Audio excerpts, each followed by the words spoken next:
Pozdravljeni, sem Marja Milič in gledate MoneyHow, prvi podcast o upravljanju denarja pri nas. Danes bomo govorili o razvoju digitalnih valut centralnih bank, tudi kot odzivu centralnih bank na razmah kriptovalut. Z menoj je Simon Anko, direktor oddelka plačilni in poravnalni sistemi v Banki Slovenije. Pozdravljeni. Lep pozdrav tudi vam. Zanimivo debato bomo imela danes, se mi zdi. Našla sem podatek, da ima ta hip 9 držav že svojo digitalno valuto, ki so jo izdale centralne banke. To so Bahami, Nigerija, nekaj vzhodnih karibskih držav, Kitajska.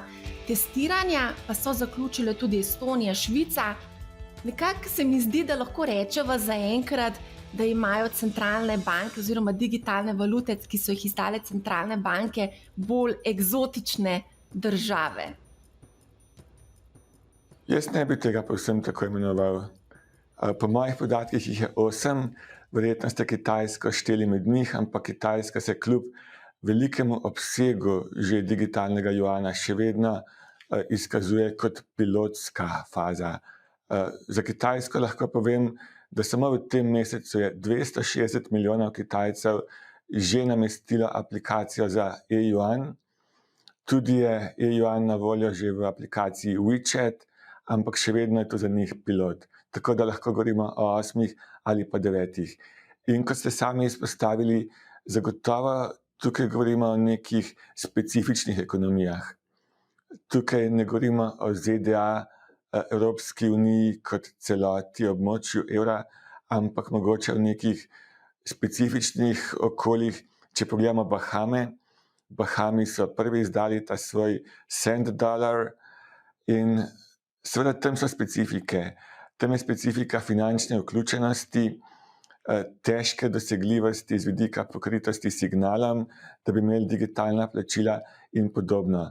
Poleg tega Bahami nimajo svoje valute, imajo svojo valuto vezano na ameriški dolar in z tega vidika seveda potem ni nekih impaktov, nekih učinkov na njihovo denarno politiko. Enako velja za Nigerijo, ta je največja v bistvu z vidika števila prebivalstva, ki je že šla v celotno implementacijo CBDC-ja, kot imenujemo te centralno-bančne digitalne valute, CBDC, ampak tudi oni se s številnimi težavami soočajo. Poleg tega je finančna vključenost v teh okoljih, kot so Afrika in podobne države, precej nizka. In če gledamo ta okolja, številni ljudje nimajo bančnega računa in je dejansko potem preskok na neka digitalna plačila v ozadju s pametnimi telefoni bistveno enostavnejši. In lahko gledamo, da so ena faza evolucije, ki smo jo dali mi skozi, preskočili. Kitajska je tukaj spet svoje okolje, tako z vidika socialno-sistemskih, družbeno-ekonomskih pogojev, in Kitajska vemo, da je spet težko vlečemo paralele z EU ali pa ZDA. In tukaj bi izpostavil mogoče za uvod besede predsednika Fed, Pavla, ki je izjavil: ne želimo tekmovati, da bomo prvi, ki bomo CBDC vpeljali. Imamo pa dolžnost, da ko ga vpeljemo, da to vpeljemo kot eni najboljših. In enako to gledamo mi v evrosistemu. Ja, koliko daleč pa smo v evrosistemu ali pa Američani, koliko daleč so v bistvu pri razvoju svoje digitalne valute? Težje tukaj ocenjujem, kje je Fed, ZDA s tem. Te dni je bil objavljen dokument, ki pa kaže, da še vedno preučujejo precej te osnove, možne negativne vplive, na kaj paziti. Celo v tem članku, ki sem ga te dni bral, lepo pišejo, da je EU že daleč naprej od ZDA in ZDA šele preučujejo te osnovne težave, kaj se lahko zgodi kot konsekvenca uvedbe CBDC-ja, medtem ko smo mi že v fazi, ko te izzive razbijamo na posamezne elemente. Če mogoče nekaj povem o časovnici evrosistema tukaj, mi seveda preučujemo potencialno izdajo digitalnega evra že od 2017. V 2020 smo intenzivno začeli te aktivnosti izvajati in kot je precej splošno znano, smo v jeseni oktobra 2020 izdali poročilo o digitalnem evru. To je po svoje zanimiv dokument, saj nakazuje, piše o tem, česa sami še vse mi ne vemo. Ne daje nekih odgovorov, je v bistvu izhodišče nam za nadaljne dela. In na podlagi tega dokumenta smo izvedli najuspešnejše javno posvetovanje v zgodovini evrosistema. Več kot 7000 odzivov javnosti, akademije in podjetij je bilo v tem času. In v lanskem letu, julija, je svet ECB odločil, da začnemo projekt digitalnega evra. In dejansko ta projekt poteka od jeseni lani, zdaj nekaj mesecev v teku. In to je komaj ta uvodna faza in v tej fazi preučujemo vse te vidike, vse te izzive, ki smo jih v dokumentu konec 2020 izpostavili. Naprej časovnica mogoče tukaj nujno izpostaviti, da odločitve o tem, ali bomo sploh kdaj dobili digitalni evro, te še ni. Osebno mislim, in danes bom mogoče povedal, pa zagotovo nekaj stališč, ki niso nujno tudi stališča Banke Slovenije. Ta disclaimer je tukaj na taki tematiki seveda nujen. Ambicija je, da potem po koncu te faze, ki zdaj poteka in se bo nekje v slabih 2 letih zaključila, da si zamišljamo, kako naj bi ta digitalni evro izgledal, kakšna tehnologija bo zadaj, kakšen bo vpliv na finančno stabilnost, kakšne dodatne mogoče pravne podlage potrebujemo vzpostaviti, ne sami skupaj s komisijo in pa parlamentom seveda. In z tega vidika delamo izjemno intenzivno. Vse te zadeve, ki zanimajo deležnike danes, so v fazi naših intenzivnih preučevanj. Končna časovnica, če gledamo izjave člana Executive Boarda ECB, gospoda Panete, lahko bi dobili konec 2025, v 2026 digitalni evro v prvi izdaji. Zanimivo. To je pa kar relativno hiter, ne? Čez 3 leta oziroma 4, ne? Sem vesel tega vašega odziva. Običajno dobivamo odzive, da smo počasni. Ampak tukaj sem zelo na liniji s predsednikom Feda Pavlom, da ne smemo hiteti. To so taka tveganja, taka velika ekonomija, ki je razvita, ki že ima številne digitalne rešitve za plačevanje. Govorim seveda o EU kot celoti. In tukaj tudi na kocki ugled evrosistema. Kaj bomo vzpostavili? A bomo to, kar bomo vzpostavili, tudi uspeli potem uveljaviti, da bodo ljudje to kupili v navednicah? Ne želimo samo nečesa dati od sebe in potem, da se to ne bo uveljavilo. To je tveganje ugleda. Zato preučujemo, kot sem omenil, številne aspekte, na kaj vse lahko ta izdaja vpliva. Zdaj, ko omenjate uporabnost, ne, na Kitajskem imajo kar nekaj izzivov, tudi razdeljujejo žetone E1 med prebivalstvo, zato da bi spodbudili uporabo. Tudi razni te tehnološke oziroma te aplikacije mobilne, kot ste že omenili na začetku, ponujajo možnost plačila. Kako vi vidite, ali bodo Evropejci z lahkoto sprejeli digitalni evro in kakšen bo naš odnos potem tudi do gotovine? Ja, to vprašanje gotovina, digitalni evro se vse skozi postavlja. In bom začel mogoče tukaj. Danes je gotovine v obtoku izjemno veliko. In tudi velik delež gotovine se še za plačila uporablja. Na podlagi naših zadnjih študij evrosistema iz 2019 več kot 70% plačil po številu je še vedno gotovinskih. To je izjemno visok delež in segajo do 88% na Malti, nekaj manj na Nizozemskem, seveda Švedska, ki ima najmanj, Švedska ni del evroobmočja. Tako da se bom tega dotaknil vidika zaenkrat gotovina, digitalna valuta evrosistema.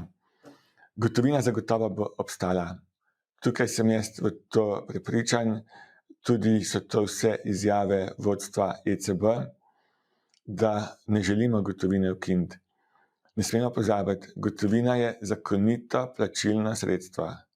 In to je izjemno pomembna značilnost, element gotovine, tako bankovcev kot kovancev. In mi ne želimo gotovine ukiniti ali aktivno spodbujati njene ukinitve. Vsekakor pa želimo ohraniti nek medij, konkretno tukaj vzpostaviti digitalni evro, ki bo še vedno imel podobne lastnosti. Ta lastnost ključna tukaj pa je seveda to terjatev do evrosistema. Da pojasnim ta pojem, kaj pomeni terjatev do evrosistema. To pomeni, da je ta medij, to premoženje, ta denar, ta valuta netvegana. Vemo, da smo NCB evrosistema po defaultu netvegane, mi smo emisijske banke in terjatev do evrosistema je netvegana. Če pogledamo paralelo s poslovnimi bankami, seveda imamo v poslovnih bankah jamstvo za depozite, ampak nad tem zneskom je terjatev do poslovne banke tvegana. In tukaj želimo ohraniti nek medij, ki bo na voljo javnosti, predvsem javnosti. Tukaj govorimo od začetka seveda o tem, da bo digitalni evro namenjen javnosti za plačevanje, ni namenjen še nekim velikim zneskom ali kdaj bo, ne vemo, ampak predvsem, da se ponudi v času, ko obseg gotovine za plačevanje počasi upada, da ne nadomesti nujno tega segmenta, ki upada, neke privatne rešitve, ki so lahko, konec koncev tudi imajo svoje temelje izven EU, in govorimo tukaj o vidikih geopolitike. EU si želi neke strateške neodvisnosti od ostalega sveta tudi na teh vsebinah. Ali so digitalne valute centralnih bank odgovor na razmah kriptovalut? Ja, spet pa mogoče odziv malenkost daljši, da celo sliko povzamem. Če gledamo kriptovalute, pa kdaj pa tako imenovati, sodobni novejši akti jih mogoče imenujejo drugače, kriptosredstva, kriptoassets, ampak ostaniva pri kriptovalutah, je mogoče ta pojem vseeno še bolj uveljavljen. Če gledava kriptovalute začetne, Bitcoin in pa podobne. Bitcoin je še vedno najbolj znana, čeprav občasno nima največje kapitalizacije, ampak vseeno. Bitcoin nima elementov denarja, nima. Če pogledamo volatilnost tega premoženja, te kriptovalute, nemogoče je postaviti cenike v tej valuti. Jaz vem, da lahko kupim pico tukaj v Ljubljani z bitcoini, ampak a ste mogoče videli v tisti pizzeriji cenik v bitcoinih? Ga ni. Cenik je v fiat valuti, v evrih in se potem vsakič konverzija izvede. To pomeni, da iz tega vidika Bitcoin neučinkovit za plačevanje. Z izjemo seveda kakšnih nišnih zadev, kot so seveda kriminal, izsiljevanje, temni net in podobno, ampak tega si ne želimo. Obenem pa te kriptovalute niso dosegle neke take kapitalizacije, da bi lahko pomenile sistemsko tveganje. Vsaj še nedavno tega. Ko so ugotovili te ljudje, jaz jih cenim iz fintecha zaradi njihove inovativnosti, te pomanjkljivosti Bitcoina, obenem je tudi še za izpostaviti počasnost seveda in pa neučinkovitost. Na podlagi podatkov, ki jih imam, Bitcoin mreže zmore med 7 in 10 transakcij na sekundo. 7 in 10. To je nemogoče potem globalno s takim sistemom plačevati. Recimo Visa tam nekje 25,000 na sekundo. Zdaj si pa to poglejmo, s čim se lažje plačuje, pa ne da bi delal tukaj za Visa kakršenkoli EPP. Odziv je seveda bil fintech javnosti ali pa fintech podjetij, stabilni kovanci. Tukaj smo se pa zamislili, Seveda stabilni kovanci pa nimajo več te volatilnosti, imajo tudi načeloma, govorim načeloma, neko podlago, ki je lahko ali v fiat valuti, ali v kompozitu fiat valut, ali pa v nekem premoženju, v commodityju. In ko se pa soočimo s stabilno tako valuto, stabilnim kovancem, sploh če ima globalne ambicije, to pomeni, da presega jurisdikcije posameznih monetarnih okolij, kot je bil Facebookova Libra in pa potem Facebookov Diem, govorimo o isti zadevi, ki se je potem kasneje preimenovala in počasi, kot lahko zasledimo iz medijev, tudi počasi ugaša ta iniciativa. To seveda pa potem nam da misliti, ko bi pa neka privatna plačilna iniciativa, ki zagotavlja stabilnost in učinkovite mehanizme plačevanja se pojavlja. Tukaj pa takoj so se odzvali G20, G7 s svojimi poročili in v teh poročilih številna tveganja izpostavili. Glavno tveganje je seveda terjatev, do koga to je in kakšno kritje je zadaj. Ali dejansko obstaja pokritje, ki ga tak izdajatelj oglašuje. In če taki subjekti, ki izdajajo stabilne kovance, niso pod nekim nadzorom, če ne dobijo nekih licenc za svoje poslovanje, so tvegani. In lahko, to je mogoče ne samo moje mnenje, ampak tudi širše sprejeto, da stabilni kovanci pa so bili tisti push, ki nas je spodbudil, da smo mogoče malenkost tempo aktivnosti pa le povečali.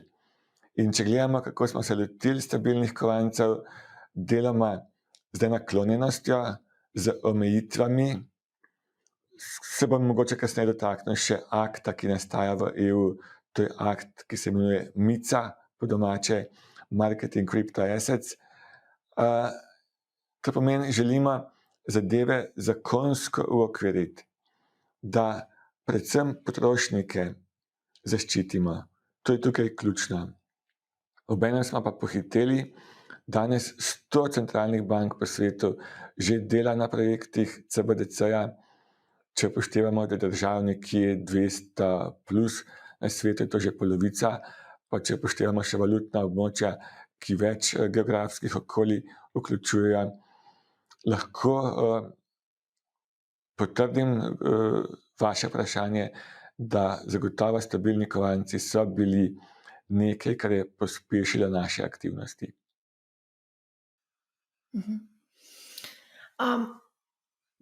Kolikšna verjetnost pa je, da bi recimo centralne banke ali pa države prepovedale kripto? Zdaj po nekaterih podatkih je kripto prepovedan v 8 državah: Egipt, Irak, Katar, Omar, Maroko, Alžirija, Tunizija, Bangladeš in Kitajska. Nekatere druge države pa bolj razmišljajo v smeri pač regulacije kripta in ne prepovedi. Točne podatke imate. 8 jih je, jaz bi k temu dodal še Indonezijo, ki je ne na nivoju države kot celote, ampak svojemu muslimanskemu prebivalstvu prepovedala, ker ni skladno z muslimanskimi načeli trgovanja in pa špekulacije s kriptom, tako da zadeva počasi se širi. Če gledamo še prepovedi rudarjenja, kako se širijo v bistvu. Jaz sem seznanjen še s Severno Makedonijo, da je prepoved tega uvedla. Kosovo, mislim, da tudi blizu temu. Se mi zdi pa zanimivejše od tega iniciativa švedske vlade. Švedska vlada se je posebej zataknila v ekološki vidik, pa ne samih kriptovalut, ampak mehanizmov, kako delujejo. Vemo, da Bitcoin deluje na principu proof of work, ki je izjemno energetsko potraten. In ko gledamo ekološki odtis Bitcoina, samo Bitcoina, po mojih podatkih, ki so dosti aktualni od letos, naj bi Bitcoin letno porabil za svoje delovanje 25% energije Nemčije. Nemčija ni majhna ekonomija. In naj bi tak izpust CO2 kot London širša okolica letno izpustov. In ko govorimo o vseh teh podnebnih aktivnostih, omejevanja izpustov CO2, verjamem, da bodo te iniciative za omejevanje takih kriptoimetij, takih kriptovalut vse pogostejše. Tako da tukaj ne ciljamo konkretno na posamezne s takimi pobudami, na posamezne kriptovalute, ampak na njihov način, na njihov koncept delovanja. Nujno je pa tukaj izpostaviti ta nastajajoči akt MiCA, Marketing Crypto Assets, ki nastaja nekje bliža se koncu usklajevanja teksta. Tukaj pa cilj predvsem uokviriti stabilne kovance. Stabilne kovance, njihove izdajatelje in jim dati neko legitimiteto.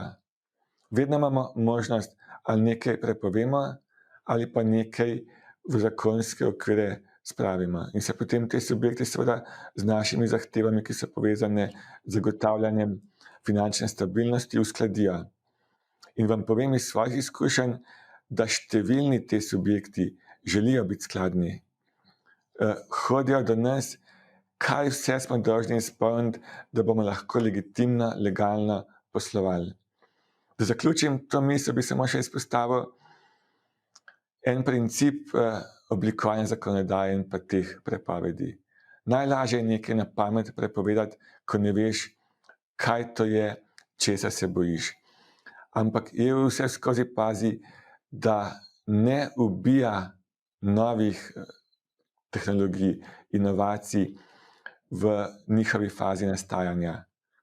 Ključno je ugotoviti, če mogoče tako povem figurativno, da ta žival pokaže svoj značaj. Če ne veš v bistvu, kaj sledi, če samo neka inovacija, neka invencija, kot je recimo blockchain bil, ali pa konec koncev Bitcoin, šele ko pokaže, čemu dejansko lahko služi, kakšne konsekvence ima, potem eventualno začneš omejevati. Najslabše z vidika spodbujanja inovativnega okolja je to, da bi iz strahu pred tem, ko ne vemo, kaj lahko nekaj bi bilo, to omejimo. Enako so Kitajci postili. Kitajci so počakali, da so se njihove privatne platforme, kot so WeChat Pay, Alipay, razmahnile. Sami so uvedli digitalni juan, ga spravili v te dve privatni denarnici, če jih tako imenujem, walleta, in zadeva deluje perfektno. Zakaj bi še dovoljevali zdaj v teh pogojih kriptovalute, ki samo tveganja pomenijo in špekulativa? Kakšen je pa odnos ECB-ja in Banke Slovenije konec koncev do drugih kriptovalut? Se ni samo Bitcoin, so tudi druge kriptovalute. Ja, Banka Slovenije je že pred časom v 2018, ko je bil tisti zadnji velik hype na kripto, konec 2017, smo objavili opozorila, da ne ljudje pazijo, da govorimo o nekih špekulativnih imetih, ki nimajo zadaj realnega premoženja. Bodimo objektivni. Valute, kot so Bitcoin, ne ustvarjajo cashflowa. Nobenega cashflowa ni dividend. To niso vrednostni papirji, ki bi lahko nekaj imeli. Tudi nimajo konec koncev likvidacijske vrednosti. Likvidacijska vrednost Bitcoina je nič, če gledamo tako. Če gledamo zadeva še bolj natančna, je negativna. Dovolite mi tukaj, da mogoče zgodbo malenkost širše zapeljem, pa se bom potem vrnil k stališču Banke Slovenije in pa Evrosistema. Danes imamo po statistiki iz tega meseca več kot 10.000 kriptoimetij. Kaj to pomeni? Da začetna kriptoimetja niso več nič posebenega. Če je bilo včasih argument, da lahko Bitcoin ščiti pred inflacijo, smo potem lahko ugotovili, da ker ima omejeno emisijo, lahko vodi v deflacijo, poleg tega imamo pa inflacijo kriptovalut, ki je zdaj tukaj v bistvu kakšna korist teh valut. In če gledamo, kaj se lahko zgodi v teh pogojih. ko jaz osebno ne vidim ene pametne koristi, recimo spet Bitcoina, čemu služi? Služi samo nekim kriminalnim aktivnostim. S temi se ne ukvarjam, torej ne vidim koristi tega. In tukaj želim biti jasen, sploh ker imate tako zanimiva ciljna publika, tudi za nas pomembna ciljna publika. Bitcoin temelji na nekih kriptografskih rešitvah, ki izhajajo iz časov Satoshi Nakamota. Satoshi Nakamoto je Bitcoin 2008-2009 uvedel in če danes gledamo stališča velikih IT podjetij, tehnologija, ki je podlaga Bitcoinu in pa kripto v Bitcoinu, je počasi outdated. A si zamišljate, kaj se bo zgodilo, ko bomo imeli tukaj kvantne računalnike? Ves ta kripto bo padel, to bo enostavno razbit s kvantnimi računalniki. In potem se seveda soočimo z vprašanjem, kdo bo tehnologija, underlying tehnologija Bitcoina zamenjal. Se ni neke osrednje oblasti, ki lahko to naredi. In ni. Tukaj ne govorimo o enem izdajatelju, kot je lahko stabilnega kovanca. Govorimo v bistvu o nekem sistemu, ki nima lastnika in nihče ne bo šel menjavati te tehnologije, načinov kriptografije v Bitcoinu. In ko se bodo enkrat začeli, to pa zdaj moje stališče absolutno, varnostni incidenti v Bitcoin mrežju, bodo začeli ljudje se umikati iz tega. In jaz se bojim, da je Bitcoin, vsaj nazaj pri Bitcoinu, kot največji kriptovaluti, pa se lahko potem še kakšni posvetiva, da je to način, eden večjih načinov redistribucije bogatstva v zadnjih 10 letih. Tisti, ki se bodo pravočasno umaknili v cash, bodo obogateli. Velika množica, ki bo na koncu še vedno imela bitcoine, ampak te ne bodo imeli neke cene, bo veliko izgubila. In tukaj se soočamo z močnimi potencialnimi socialnimi posledicami.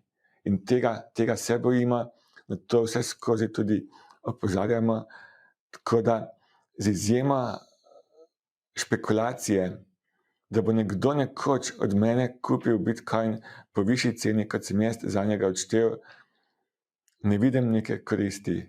Dejstvo je, nekaj ljudi je obogatela in se to oglašuje potem, ampak ko jaz vidim na internetu, da se to oglašuje kot breaking news in ne vem kaj, jaz sem tukaj velik skeptik, obenem pa priznavam Bitcoinu in podobnim tem začetnim valutam blockchain. DLT, to je nekaj, kar je dalo svetu tehnologije, bančništva, financ in tudi izven tega sveta misliti, kaj se da s tem narediti. Tako da stališče Banke Slovenije je tako, da ne odsvetujemo tega, ne moremo odsvetovati, ampak samo izpostavljamo tveganja, izpostavljamo, da tukaj zadaj ni izdajatelja, terjatve do nekoga specifičnega tukaj ni, in ko bo zadeva spustila, ko bo, kot pravijo v enih zadnjih člankih, when the music stops, ko bo konec glasbe, bodo eni ostali v cashu, eni z bitcoini, globalno, mi kot cel svet bomo pa ostali z velikimi izpusti CO2 in pa celim kupom strojne opreme, ki danes služi miningu. Kar veliko zanimivih stvari ste povedal, ampak greva mogoče vsem pogledati, ker se razvijajo tudi druge tehnologije, druge rešitve v kriptosvetu in nekako poskušajo konkurirati Bitcoinu. Govoriva o Etru, Solani, Cardano, Terra in druge kriptovalute, ki počasi pridobivajo na veljavi. Kako pa na te kriptovalute oziroma kriptoimetja gledate? Dejstvo je, da je to pač pozitivna evolucija, da se pač učijo ustvarjalci teh kriptovalut, kriptoimetij na podlagi pomanjkljivosti bitcoina, ki se kažejo z leti, logično, z leti zadeva počasi outdata. Ampak ali v pogojih, če bi se to zgodilo, ko bi doživeli kolaps bitcoina, jaz potem pričakujem, da bi potem ljudje splošno izgubili v ta špekulativna imetja, ki nimajo zadaj cash flowa, ki ne nosijo dividend in dejansko omogočajo samo špekulativen zaslužek, da bi izgubili zaupanje. Poglejmo recimo, zagotovo poznate kriptovaluto, ki je bila izdana kot šala. Ljudje so masovno vlagali, kakšna je danes kapitalizacija Dogecoina, ne vem, ampak svoje čase, in to je kriptoimetje, kriptovaluta izdana za hec. Nič ne ponuja, nič ne obljublja, celo napiše v začetku, da je to samo šala. Ampak ljudje so jo kupovali ponovno z upanjem, da bodo nekoč dobili kupca, ki bo od njih to kupil po višji ceni. In jaz mislim, da bo tukaj sistemski učinek nezaupanja. Obenem se bodo pa legitimni, stabilni kovanci pojavili, ki bodo služili tistim osnovnim idejam Satoshija Nakamota po plačevanju in pa seveda odziv vseh nas s CBDC-ji. Tako da bomo videli, kaj bo. Ta akt Mika, ki nastaja, ne samo, da bo stabilne kovance urejal, tudi bo uredil menjalnice vseh kriptoimetij. To pomeni, zadeva počasi prehaja v neko urejeno okolje. To je bil nujen odziv ob dani kapitalizaciji že možnih sistemskih učinkih na finančno stabilnost. Tako da z tega vidika vidim prihodnost kot zanimiva, ampak ne vidim več možnosti, vsaj v nekem 5-letnem obdobju, lahko bistveno manj let, nekih špekulativnih zaslužkov na tak način, kot so danes mogoči. Mogoče sam pri temu Dogecoinu, ki je dejansko res nastal iz šale, jokecoin je to, ne, ampak vseeno recimo dobiva neko veljavo v javnosti. Danes lahko Teslo kupimo z Dogecoinom, tudi lastnik Mavericksov je omogočil kupovanje tega merchandisa, ne, z Dogecoini, tako da je nekaj je na tem, ne? Ja, seveda je. Si tudi lahko, kot vem, dodatno opremo za Teslo kupite z bitcoini. Zadeva je zaenkrat likvidna in konec koncev se plačila izvede s čemarkoli. Vi lahko neko študijo prodate za 2 gajbi jabolk. Ni kazniva. Lahko, če jih vzamete kot plačila, je to popolnoma mogoče. Tako da tukaj teh omejitev ni, ob spoštovanju seveda vseh davčnih predpisov. Enako lahko jaz kupim v teoriji pico tukaj v mestu z bitcoini, ampak dejstvo je, da trgovec, gostinec že dobi fiat valuto. To pomeni, da je samo to kot nek vmesnik. Zdaj mi pa povejte, zakaj bi jaz z nekim vmesnikom plačeval, a je to samo kot nekaj zanimivega, kot nekaj dodatno privlačnega, če vam jaz lahko v žepu aplikacijo za takojšnja plačila v fiat valuti. Še eno zadevo sem vas mislila vprašati, ker ste omenil Miko in da bodo ponujali, da ste pripravili neke rešitve v smislu nekih novih oziroma menjalnic. Kaj pa to pomeni za obstoječe menjalnice, kriptomenjalnice? Ja, dejstvo je, da ta akt Mika, kot ga imenujete, meni je ime Mica všeč, zato ker je pač tako zveni. Vem, da je to Mika po angleško. To samo pomeni za njih jasne okvire, kako se uskladiti, da bodo zakonsko skladni. Samo to. In ko k nam subjekti pristopajo, večina subjektov, ki želi delovati na poljih kripta ali pa celo v povezavi s fiatom, vedno več je povezovanja kripto in pa fiat načina plačevanja, ko želijo podjetja to povezovati, želijo licence, ki jih mogoče danes še ni, vsaj za kriptodel. To pomeni, da ta podjetja niso nekaj, kar bi čez noč lahko se postavilo in potem čez noč izginila, ampak dejansko so ambiciozna. Želijo vzpostaviti skladnost, vse zahteve glede preprečevanja pranja denarja, glede compliance, vsega tega KYC-ja. In če ni jasnih zahtev, lahko samo poskušajo. Ko pa enkrat tak subjekt bo lahko dobil pomiki, dovoljenje, bo zagotovo imel skozi to, da ima neko licenco, distinkcijsko prednost vizavi tistim, ki tega ne bodo imeli. Tudi v javnosti bo potem prepoznavnost subjektov z dovoljenji seveda bistveno boljša od tistih, ki jih ne bodo imela. Prej ste omenil tudi davke, zdaj veliko se nekako govori in nekako tudi želi obdavčiti kripto. Kako vi mogoče gledate na kripto obdavčitev? Če pogledava valute na Forexu, se pravi valutno trgovanje, to je neobdavčeno. Če narediva neko paralelo, ki sicer ni čisto primerljiva, ampak ja. Ja, tukaj bi se pa v bistvu odrekel pojasnjevanju, to je pa v celoti v pristojnosti finančne uprave in ne želim dajati stališč, ki bi lahko bila nekompetentna z vidika pristojnosti Banke Slovenije. Prej ste tudi omenil, da bo veliko ljudi izgubilo premoženja. Verjetno poznate strategijo trgovanja oziroma ne trgovanja, hodlarji se imenuje, se pravi, da kar držijo svoje pozicije. Mogoče spremljate kako se trguje s kriptom. Potencialno bodo ljudje izgubili premoženje.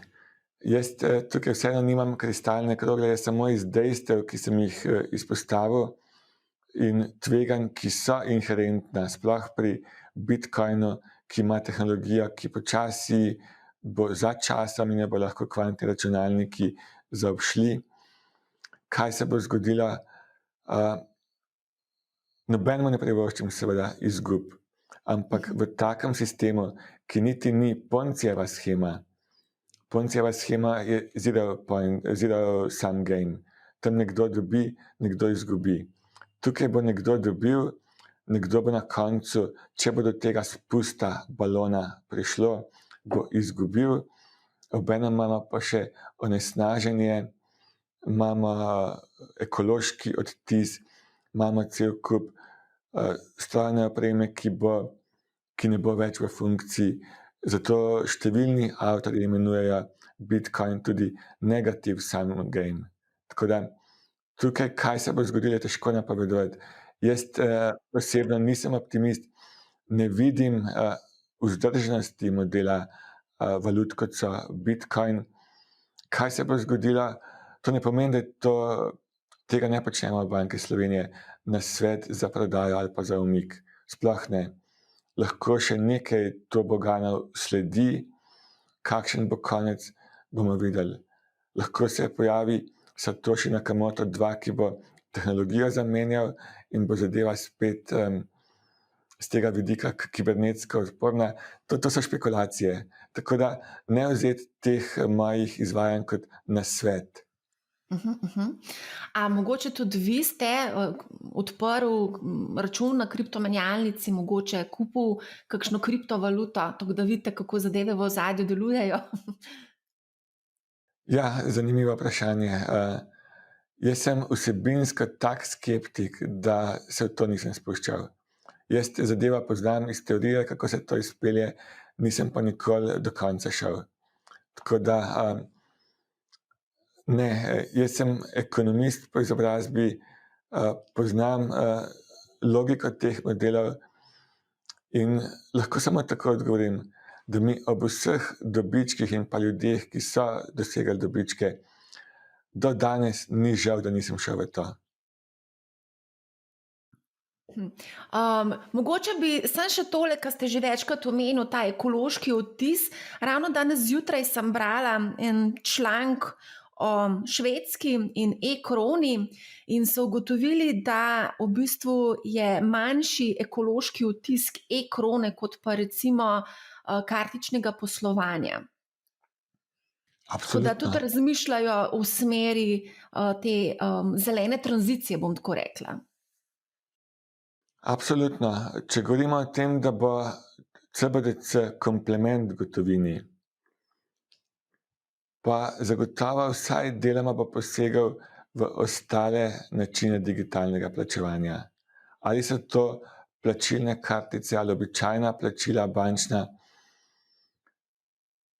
Če imamo mi CBDC, je to samo nek zapis v neki digitalni denarnici, nek account-based zapis.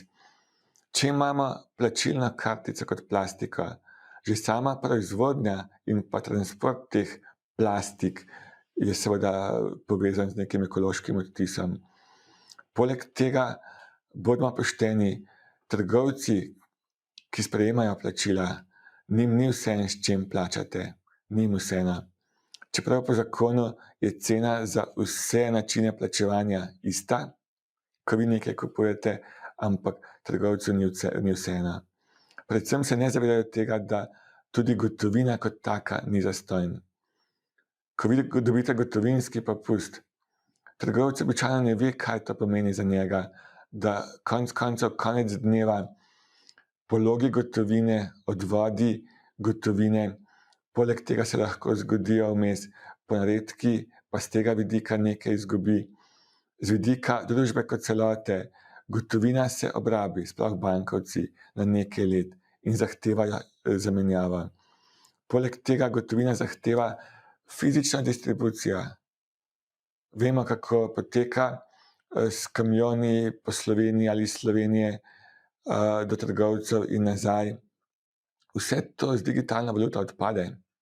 Zato je eden od ciljev ECB evrosistema, ko uvajamo digitalni evro, tudi zmanjšati ta footprint, kot ga imenujete, ekološki odtis. Zagotovo, ko se pošlje neko številko nekam, je zadeva dosti enostavna. To ni potem 2 kamionov s spremstvom. A bodo centralne banke s CBDC-ji lažje uravnavale količino denarja v obtoku? To je zanimivo vprašanje, z njim se seveda še ukvarjamo. Dejstvo je, da odvisno od tega, kako bo digitalni evro izdan. Če bi želeli omejevati obseg digitalnega evra, k temu se lahko mogoče še kasneje vrneva, k vlogi bank, poslovnih bank v celem sistemu in pa k implementaciji denarne politike, vedno obstaja možnost, da nekaj, kar je v digitalni obliki, tudi obrestuješ. Danes gotovina v nogavici bo taka, kot je naslednji dan, kljub inflaciji, neodvisna od ležarin in podobnega, bo znesek popolnoma isti. Ko imamo pa enkrat digitalno valuto, jo je pa mogoče obrestovati. Kako bo to se izvajalo? Zagotovo lahko v digitalni obliki pospešimo transmisijo monetarne politike, ampak, kot sem omenil, vse te aspekte še raziskujemo. Projekt poteka od lani jeseni, potekal bo 2 leti in imamo še cel kup vprašanj, ki jih rešujemo tukaj. Tako da te aspekti izvajanja monetarne politike, njene transmisije, finančne stabilnosti, te so ključni. Ni ključen samo končna izvedba, front-end, uporabniška izkušnja, ampak tudi te sistemski učinki. In če na začetek se vrnem koncev, ko ste Bahame omenili, tam teh vidikov niso tako pomembni. Mi pa vse te aspekte upoštevamo ob tem, ko snujemo izdajo digitalne valute. Kakšen bo pa vpliv na inflacijo? Vpliva na inflacijo, tukaj bo povezan seveda s transmisijo monetarne politike. Če bi olajševal digitalni evro, transmisijo monetarne politike, lahko tudi s tem inflacijo uravnavamo. Absolutno. Ampak tudi to je v bistvu eden aspektov, ki so še v fazi preučevanja, zagotovo eden kompleksnejših, ker ima sistemske učinke in na tem še delamo. Ja, kaj pa bo se zgodilo z bankami in drugimi finančnimi posredniki ob morebitni vpeljavi CBDC-ja? Ja, to je ena ključnih bojazni bank. Kje bomo pa mi, ko boste vi to vpeljali? Dajmo upoštevati dejstvo, kakšna je danes vloga poslovnih bank ob distribuciji gotovine. Na okencih lahko dobite gotovino, lahko jo dobite na bankomatih teh istih bank. In dejstvo je, da mogoče je evrosistem sposoben tehnično izpeljati dejstva, da bi vodil račune 500 milijonov ljudem, kot nas je v EU. Ampak jaz si tega ne zamišljam, ker konec koncev ni samo račun voditi taki masi ljudi, zahtevajo se vsi postopki zadaj, od onboardinga, to pomeni uvajanja posameznih deležnikov v sistem, do KYC-ja, to pomeni identifikacije teh komitentov in ne nazadnje, seveda, ob vsakem plačilu preveriti, ali je skladna zakonodaja. Dejstvo je, da to bodo digitalna plačila, vsaj v online načinu, in za digitalna plačila v EU že danes obstaja zakonodaja, ki je na nivoju EU enotna, tudi v Sloveniji veljajo iste zakonitosti in z tega vidika seveda tukaj ne bo enakih stopenj anonimnosti in pa zasebnosti, kot je danes zagotovina. Nazaj k vlogi bank.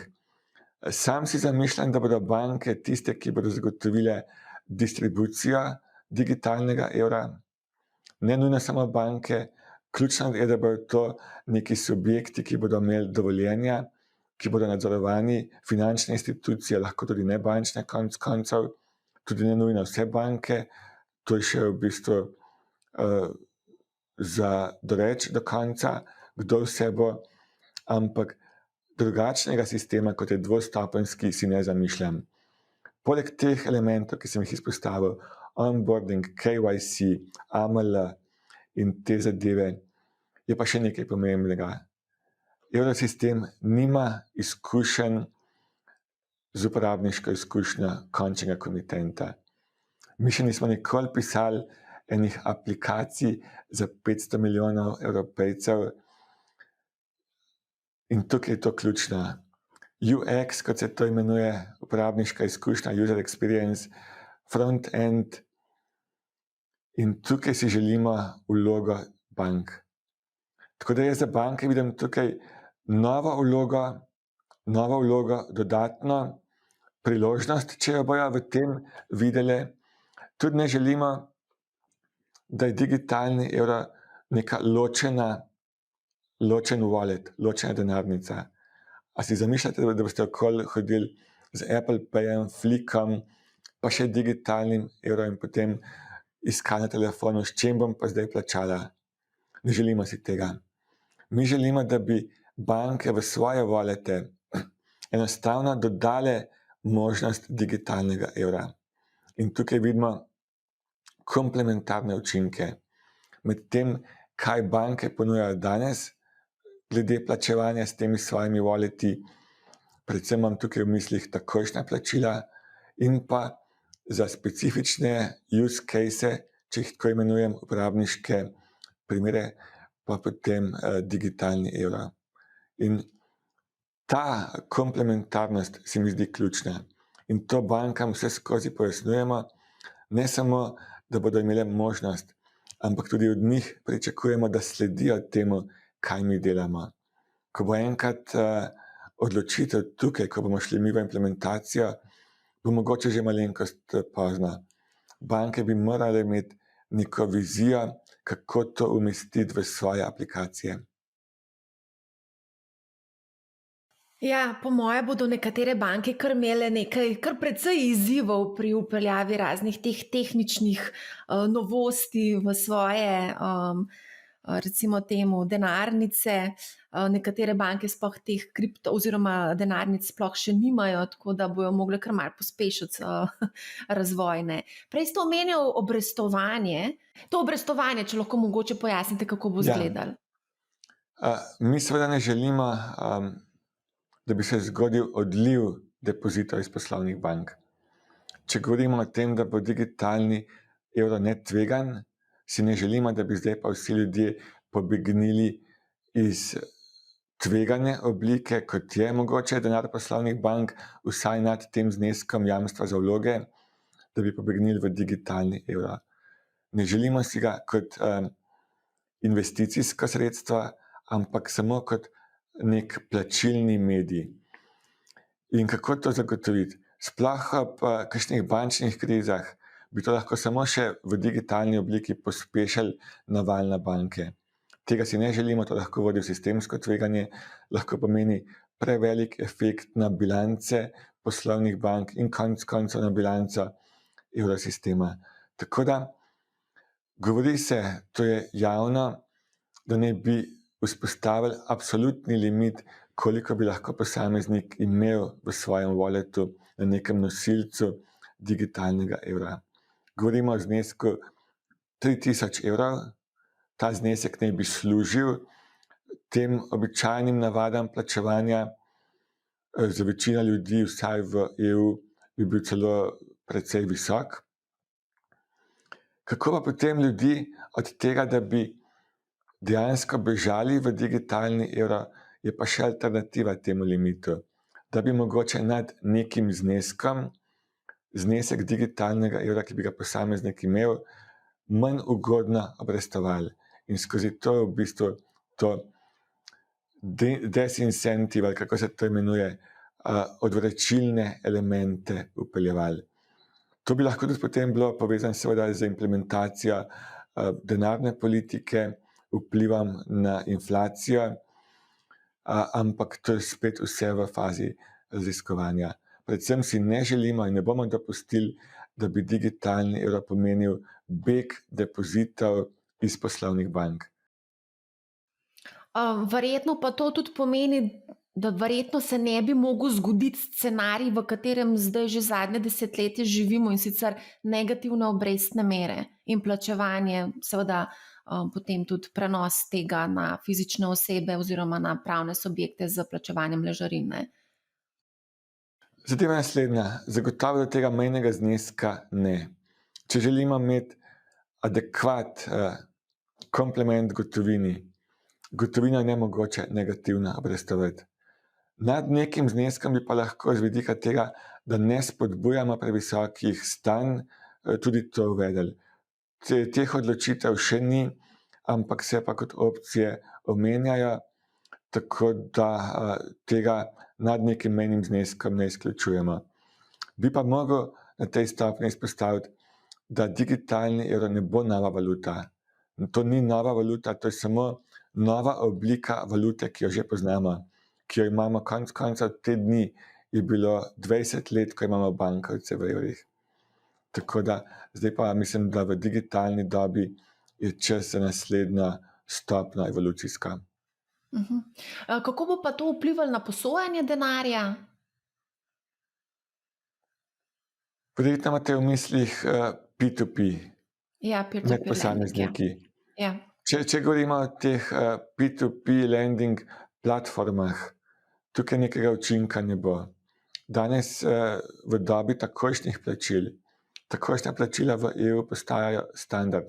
Da mogoče pojasnim, kaj takojšnje plačilo je. To je plačilo, ki po zahtevah, pravilah sheme takojšnjih plačil doseže končnega prejemnika najkasneje v 10 sekundah, in to kjerkoli v območju EU, seveda v valuti evra. Izkušnje okoli so, da je to manj kot 2 sekundi običajno. 10 sekund je po shemi, ampak to je praviloma manj kot 2 sekundi. Seveda pričakujemo, da bo digitalni evro tukaj vsaj enako kakovosten z vidika učinkovitosti prenosa od plačnika do prejemnika. In z vidika samega posojanja se mi ne zdi tako pomembno, a se posoja knjižni denar poslovne banke skozi takojšnja plačila ali pa je to CBDC. Tako da teh vidikov pa ne preučujemo, ne vidimo tukaj nekih jasnih implikacij uvedbe CBDC-ja. Mogoče za konec, dajva se preleviti v futurista. Zdaj, pred 10 leti nismo govorili o digitalnih valutah, jih sploh ni bilo na vidiku, razen Bitcoin je že obstajal v zametkih oziroma se je že pojavljal. Dajte mogoče povedati, kako vi vidite prihodnje desetletje, kje bomo recimo čez 10 let, kar se tiče seveda digitalne valute, kriptovalut, načina plačevanja.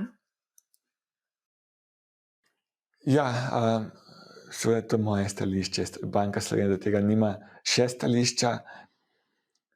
Jaz zagotovo vidim tukaj digitalizacija.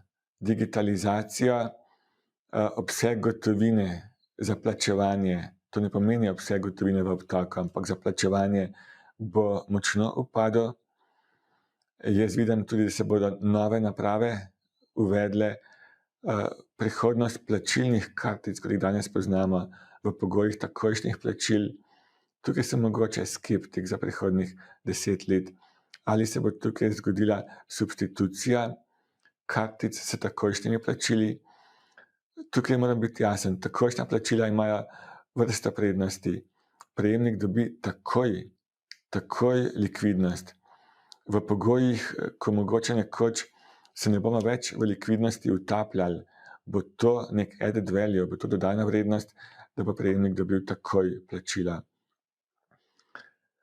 Zagotovo ne bomo več hodili okoli z denarnicami, plačevali bomo s pametnimi urami, zapestnicami, telefoni, če bodo še obstajali v taki obliki, kot so danes. Ne zamišljam si čipov pod kožo, tudi to je mogoče. Sem že čital, da na Švedskem nekaj testnih plačnikov, uporabnikov že ima tudi čipe pod kožo in plačujejo z njimi. Vidim pa, da bo vedno več machine-to-machine payments. To pomeni, da ne bo človek tisti, ki bo sam dal iniciativo za plačila, ampak bo njegova naprava, ali je to hladilnik, ali pa njegov samovozeči avto, sam ugotovil, rabim polnitev, se bo na postajo odpeljal, se bo napolnil, bo plačal, še vedno bo plačnik seveda v končni instanci lastnik, imetnik nekega računa nekje. Tudi si ne želim, da bi banke postale samo, kako se to po slovensko, plumbing, v bistvu samo neko homogeno omrežje. Jaz vidim, da bi banke lahko zajahale ta val fintecha, ne tega tveganega pa špekulativnega, ampak tega razvoja tehnik plačevanja. Zagotovo je to za manjše banke dosti težje, govorimo o nekih fiksnih investicijah, večje banke pa tega ne bi smele zamuditi. Tako da, jaz mislim, da je prihodnost, da bodo plačila vedno manj moteč dejavnik. Jaz to pogosto imenujem, da je plačila moteč dejavnik. Ko na spletu kupujete, a se vam da na koncu potem še vnašati vse tiste podatke, da boste plačali in potem, vnesla sem številko svoje plačilne kartice, a pa jaz zaupam temu, mogoče pa ne bom kupila. In teh abandon ratev je izjemno veliko pri spletnih nakupih. Tako da jaz vidim, da bo vedno več teh varnostnih elementov, da bodo plačila postala seamless, če jih tako imenujem, brezstična in vedno manj moteč element. Vi boste pač kupili, samim plačilom se sploh ne boste ukvarjali, ali vas bo trgovina prepoznala po vašem videzu, prstnem odtisu ali čem podobnim. Še vedno plačila bodo zagotovo, nekje v zaledju se bodo odvijala, vedno več bo prepoznave vaše biometrije in boste s temi elementi plačevali. Ključno pa bo zagotoviti kritje, da boste imeli s kje plačevati. Ja, pa se to se v bistvu zdaj že počasi dogaja, recimo Amazon trgovine, lahko že kupujemo brez stika. Marsikoga pa vse to, kar ste zdaj naštel, mogoče straši, ga je strah, ker se mu zdi, da bo večji nadzor nad njegovim življenjem na tak način, ne? Vesel sem tega zadnjega ali predzadnjega vprašanja, da nisva tam zaključila. Ja, to je ključen element. To je ključen element in jaz bi ga delil na dva vidika. En vidik je anonimnost in zasebnost, en vidik je digitalna pismenost. Anonimnost ni isto kot zasebnost. Anonimnost pomeni, da noben ne ve, kdo je bil plačnik, kdo je bil prejemnik. To je danes mogoče z gotovino. V digitalnem okolju to ni mogoče. Že če gledamo digitalni evro in želimo omejiti, koliko ima lahko tega novega CBDC-ja, ki ga bomo izdali, če ga bomo izdali, mislim, da ga bomo, koliko ga lahko posameznik ima. Če želimo to omejiti na posameznika, je seveda nujna identifikacija posameznika. Tudi če potem ne sledimo vsem njegovim nakupom in pa plačilam. Zasebnost je povezana seveda z vsemi zakonskimi zahtevami z vidika prepoznavanja lastnosti posameznih plačil, njihove zakonitosti in vsega tega. In to za digitalna plačila velja. Ne smemo pa pozabiti finančne vključenosti. Danes na Švedskem že potekajo protesti, sploh pa ne nekih, bi rekel, mladih, ki imajo predsodke pred tem, kdo bo kaj z njihovimi podatki počel.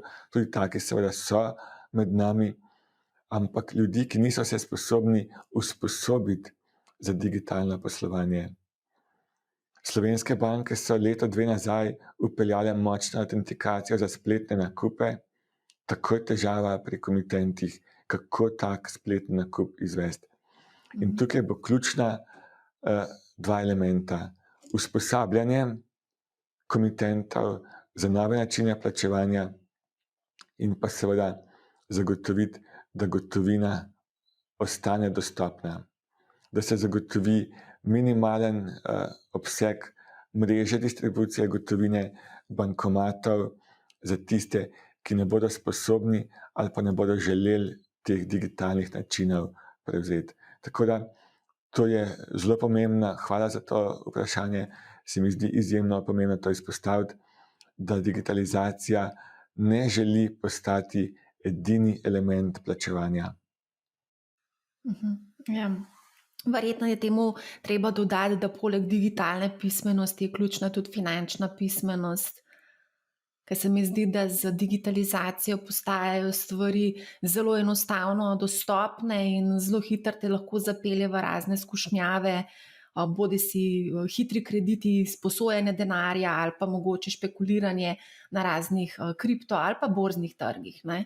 Ker je v bistvu vse dostopno z enim klikom, ne? Absolutno, in pa zaupanje. Zaupanje tudi. Vsi vemo, kako je zaupanje ena občutljiva žival, plaha žival, kot bi nekdo imenoval za kapital, ali kako je že bilo tisto.